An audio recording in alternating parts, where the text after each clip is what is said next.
আসসালামু আলাইকুম। আজ পাতলা খিচুড়ি রান্না করব। চুলায় চাল ডাল বসিয়ে দিছি। এখন কড়াই তেল দিয়ে দিছি।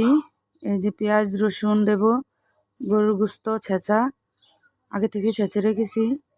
এই যে পেঁয়াজ রসুনগুলো হয়ে গেছে, এলাচ দারচিনি তেজপাতা দিয়ে দিছি। তারপর আদা রসুন বাটা পেঁয়াজ বাটা দিয়ে 2-1টা লাড়া দেব।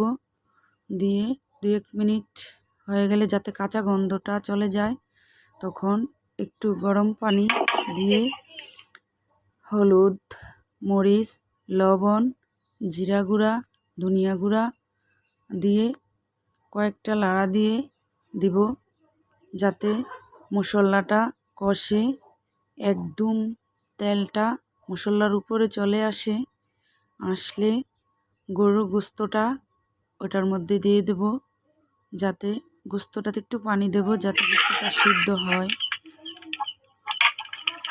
গোস্তটা সিদ্ধ হয়ে গেছে, এবার আমি এটা খিচুড়ির মধ্যে দিয়ে দেব। দিয়ে আবার চুলায় বসিয়ে নিব। চুলায় বসিয়ে পাক উঠলে শেষ। এই যে হয়ে গেছে আমার খিচুড়ি। আমার মেয়ের জন্য স্কুলে যাইতে একটা মেয়ে এসেছে, ওকে আমি একটু দিছি খাইতে, কারণ ওর চেহারা দেখা যাবে না, ওর পারিবারিক সমস্যা আছে, হয়তো আমারে লাগবে যে আমি এটা ভিডিও করছি। আরও কয়েকজন আসছে, ওদেরকেও দিছি খাইতে। কাউকে খাওয়াতে আমার অনেক ভালো লাগে, তাই ওদেরকেও খাওয়াতে দিছি। আপনারা আমার জন্য দোয়া করবেন। আল্লাহ হাফেজ।